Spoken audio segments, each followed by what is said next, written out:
সাভার উপজেলা জার্নালিস্ট অ্যাসোসিয়েশনের আয়োজনে ইফতার ও দোয়া মাহফিল। সাভার প্রতিনিধির পাঠানো তথ্যচিত্রে থাকছে বিস্তারিত।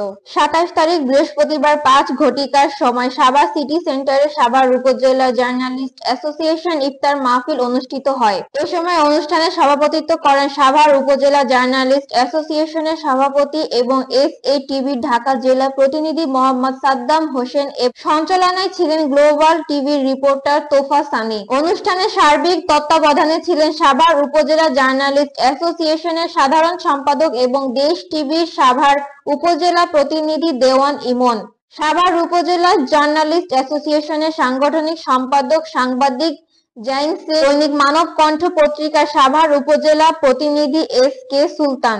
এ সময় অনুষ্ঠানে প্রধান অতিথি হিসেবে উপস্থিত ছিলেন সাবেক ঢাকা ১৯ আসনের এমপি দেওয়ান মোহাম্মদ সালাউদ্দিন বাবু। প্রধান আলোচক হিসেবে ছিলেন সাভার উপজেলা নির্বাহী কর্মকর্তা আবু বক্কর সরকার। বিশেষ অতিথি ছিলেন সাবেক সাভার উপজেলা বিএনপির সভাপতি জামাল উদ্দিন সরকার, সাবেক ঢাকা জেলা বিএনপির সাংগঠনিক সম্পাদক রাশেদুল আহসান রাশেদ, সাবেক ঢাকা জেলা বিএনপি যুগ্ম সাধারণ সম্পাদক লায়ন মোহাম্মদ খোরশেদ, সাবেক সাভার পৌরসভার মেয়র মোহাম্মদ রেফাত উল্লাহ, সাভার বাজার রোড ব্যবসায়ী কল্যাণ সমিতির সভাপতি ওবায়দুর রহমান অভি সহ বিএনপির অঙ্গ সংগঠনের নেতাকর্মী ও সাভার আশুলিয়া সাংবাদিকরা।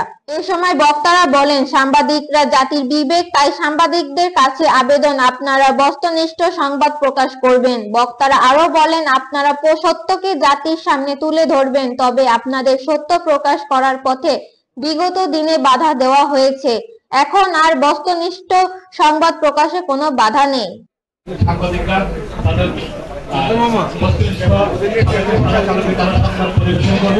এই আহ্বান জানাবো সকলের মঙ্গল এবং কামনায় সজাগ থাকবেন।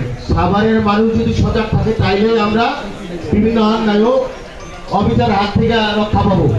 সবার কাছে অনুরোধ, যারা দেশে যাবেন, গ্রামের বাড়িতে যাবেন, আপনাদের জন্য শুভকামনা হবে।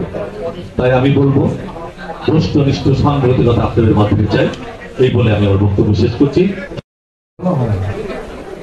যে দেশে বাক স্বাধীনতা এবং যে দেশে সত্যিকার অর্থে সাংবাদিকরা বস্তুনিষ্ঠ সংবাদ, তাদের কাছে যে ডকুমেন্ট আছে তা অবলীলা অহরহ পত্রিকায় টিভি চ্যানেলে প্রকাশ করতে পারে।